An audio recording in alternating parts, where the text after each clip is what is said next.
अब आपको एक हवाला पेश कर रहा हूँ जो हज़रत मरियम अलैहिस्सलात वस्सलाम पर बहतान मिर्ज़ा कादियानी का मैं आपके सामने पेश करता हूँ।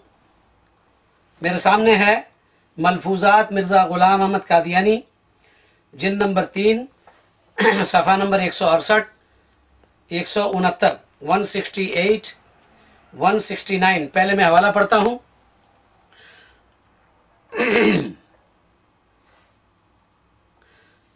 मुख्तसर ये कि इस किस्म के फसाद मौजूद हैं। अब असल मतलब यही नहीं कि कोई भी अखलाकी हालत मसीह की साबित नहीं हुई। देखा जी मसीह अलैहिस्सलाम पर कैसा एतराज़, सिर्फ रसूलुल्लाह सल्लल्लाहु अलैहि वसल्लम के सहारे से माना गया। अगर इंजील की बिना पर ही मानना पड़ता तो फिर इन मुश्किलात में पढ़कर कौन तस्लीम करता। ईसाइयों ने और इंजील ने तो और भी दाग लगाए। यहूदी जिस किस्म के इल्ज़ाम लगाते हैं उनके तो बयान करने से भी शर्म मालूम होती है। एक और ख़तरनाक मामला है जिसका जवाब ईसाइयों के पास हरगिज़ नहीं है। वो ये है कि हज़रत मरियम की माँ ने अहद किया था कि वो बैतुल मुक़द्दस की खिदमत करेगी ताकि और तारिका रहेगी, निकाह न करेगी। खुद मरियम ने भी अहद किया था कि मैं हैकल की खिदमत करूंगी।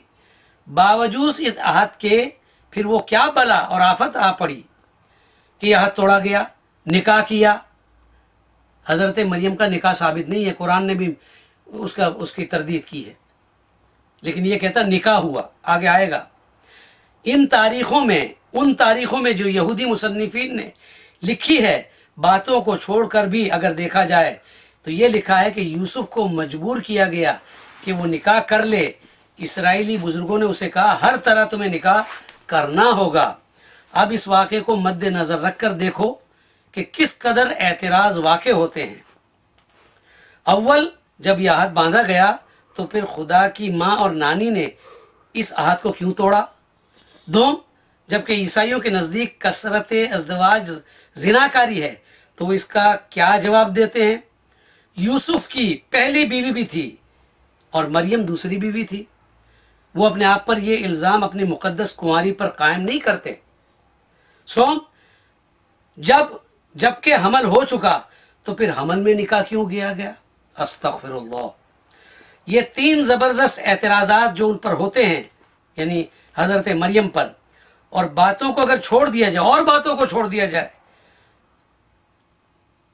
मसलन कि ये जब फरिश्ते ने हज़रत मरियम को बशारत दी थी कि तेरे पेट में खुदा आता है तो उसे चाहिए था कि शोर मचा देती, दुनिया को आगाह करती कि खुदा का इस्तकबाल करने को तैयार हो जाओ, मेरे पेट से पैदा होगा। फिर उसको छुपाया क्यों गया। खैर बहरहाल लंबी बात है। असल में ये बात मालूम होती है कि मरियम को हैकल में पेट हो गया था, यानी हमल ठहर गया था।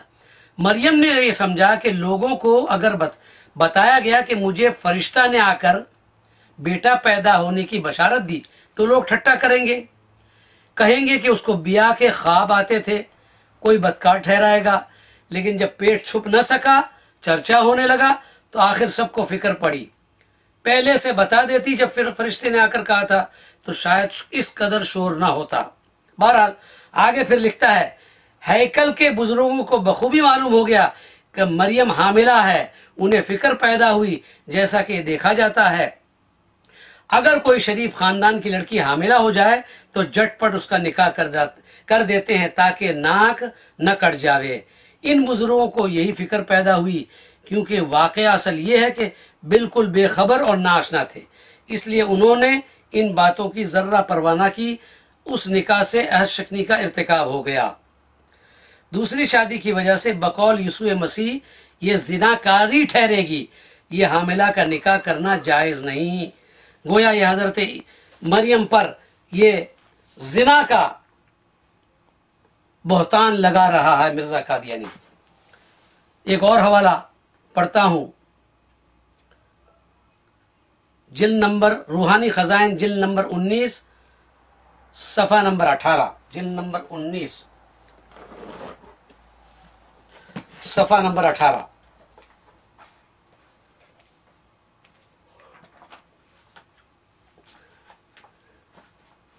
लिखता है मिर्जा कादियानी कि यूसुफ मसीह के 4 भाई और 2 बहनें थी। अस्तगफिरुल्लाह।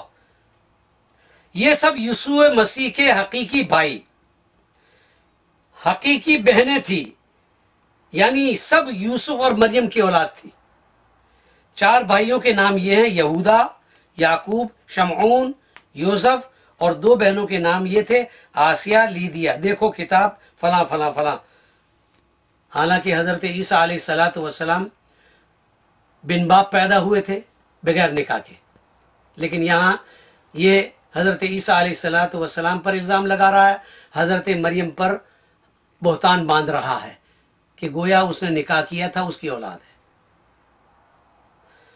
है। ये अब बताइए कि ये लव फॉर ऑल है, हेटेड फॉर नन है, मोहब्बत सबसे, नफरत किसी से नहीं। ये फैसला करना आपका काम है कि इनका मतलब क्या है, ये नफरत कर रहा है या मोहब्बत कर रहा है।